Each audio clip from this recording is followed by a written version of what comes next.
Everyone, Vishwakarma পুজোর দিনকে সকাল থেকে রাত পর্যন্ত আমরা কীভাবে কাটালাম সেটাই তোমাদের আজকে ব্লগে আমি শেয়ার করব। আজকের মর্নিংয়ে দুধ চা খাওয়ার খুব ইচ্ছা করছিল। রোজ রোজ তো আর দুধ চা খাওয়া হয় না, রচাই খাওয়া হয়। এক দিন অকেশনের দিনে দুধ চা খাওয়াই যায়, কারণ দুধ চা তো স্বাস্থ্যের পক্ষে ভালো না, তাই মাঝে মাঝে খেলে কিছু হয় না।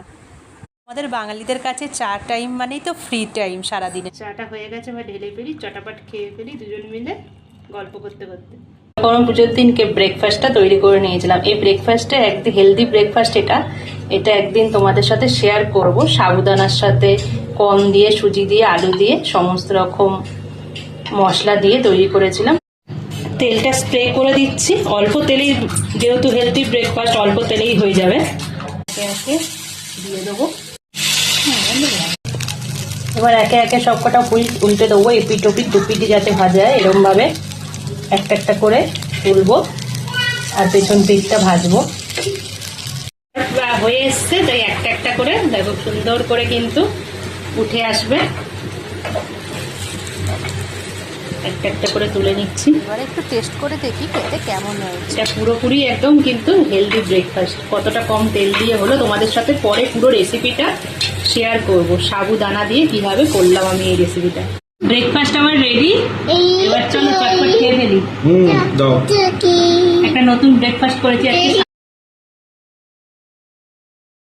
তোমাদের দাদা ভাইয়ের আবদার, বিশ্বকর্মা পুজোর দিন সন্ধ্যেবেলা একটুখানি চিকেন তন্দুরি কাবাব খাবে, তাই তার প্রিপারেশন নিচ্ছি। প্রথমে চিকেনটাকে ভালো করে ধুয়ে একটু লেবু দিয়ে দিচ্ছি ভালো করে, পরিমাণ মতো নুন আর আদা বাটা, রসুন বাটা দিয়ে দেবো, দিয়ে 30 মিনিট ম্যারিনেট করে রেখে দেবো। তারপরে আর অন্যান্য জিনিসগুলো দেবো। আর যে মশলাটা তৈরি করব তার জন্য ঘিটা একটু বেশি পরিমাণে দিতে হবে। রসুন দিয়ে দেবো।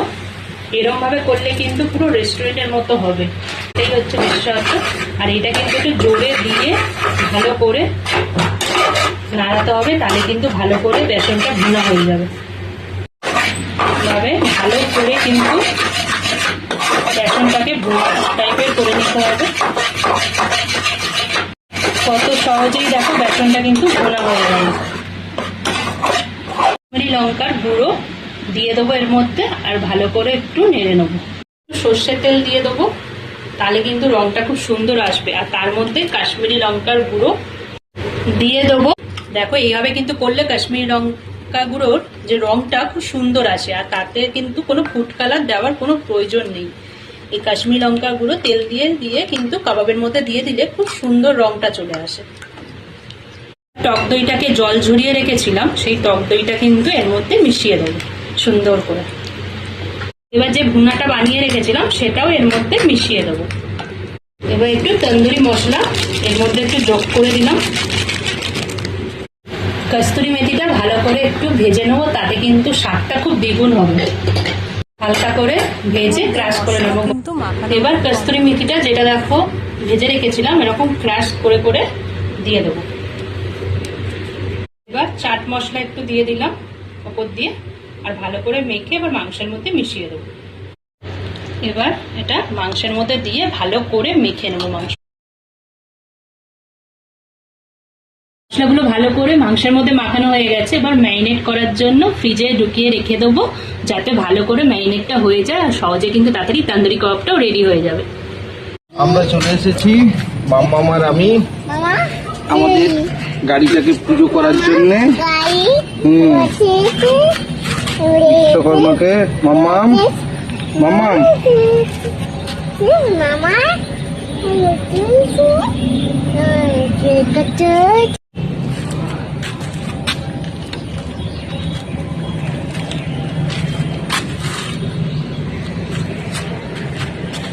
আমি আর মাম্মাম চলে এসেছি পুজো করতে। বড় পুরোহিত আমাদের, মাম্মাম হচ্ছে বড় পুরোহিত। পুজো করবো, দুধ দেবো, তাই তো? মামা নম করো,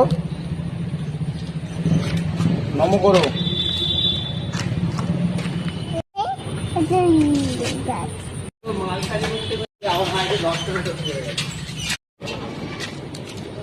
এবার মালাটা পরিয়ে নেবো।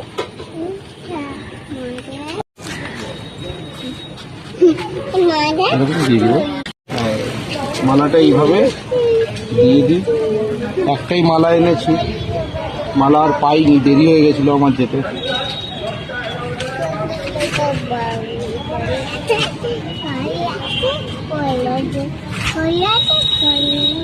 প্রণাম করে নাও মম, চাকা ধরে।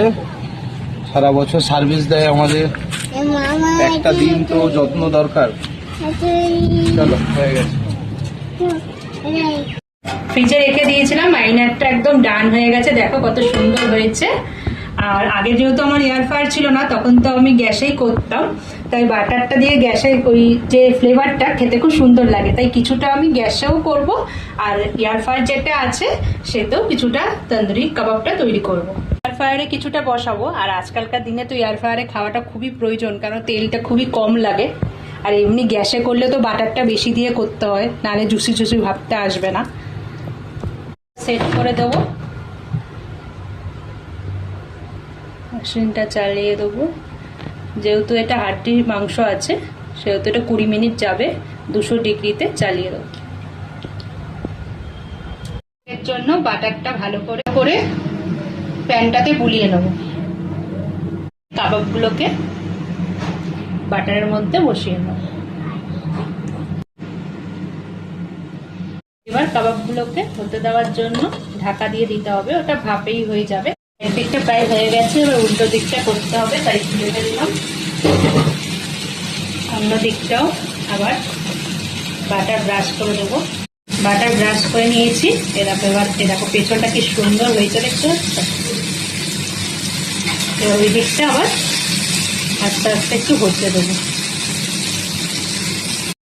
স্মোকি ফ্লেভারটা আনার জন্য তোমরা কিন্তু একটা বাটির মধ্যে ঘি দিয়ে, কয়লা দিয়ে কিন্তু ঢাকা দিয়ে করতে পারো। যেহেতু আমার কাছে সেটা নেই, ওই জন্য আমি এবার দুদিকটা হয়ে গেছে সেদ্ধ, এবার একটুখানি আগুনে পুড়িয়ে নেবো একটু স্মোকি ফ্লেভারটা আনার জন্য। গ্যাসের মধ্যে এরমভাবে বসিয়ে কিন্তু একটা একটা করে দুপিট কিন্তু তোমরা এরমভাবে পুড়িয়ে নিতে পারো, তাহলে পুরোপুরি স্মোকি স্মোকি একটা ফ্লেভার চলে আসবে। আর ওদিকে আমার এয়ার ফ্রায়ারটাও কমপ্লিট হয়ে গেছে বলতে গেলে। এই যে এটা হচ্ছে এয়ার ফ্রায়ারে তৈরি করেছি যে চিকেন তন্দুরি কাবাবটা, আর এটা হচ্ছে যেটা গ্যাসে বানিয়েছিলাম। দুটোই দেখালাম তোমাদেরকে তন্দুরি কাবাব। এরকম দুরকম ভাবেই চিকেন তন্দুরি কাবাব রেডি হয়ে গেছে। দেখি কোনটা বেশি ভালো হয়েছে, তোমাদের দাদাভাই খেয়ে বলুক, ওর আজকে খুব ইচ্ছা ছিল তন্দুরি কাবাবটা করি। রেডি হয়ে গেছে, তোমাদের দাদাভাইকে আবার দিয়ে আসি। নাও, তন্দুরি চিকেন খাবে বললে, ও বাবা, ওই জন্য ওই মাংস থেকেই করেছি। এয়ার ফ্রায়ারে করলে?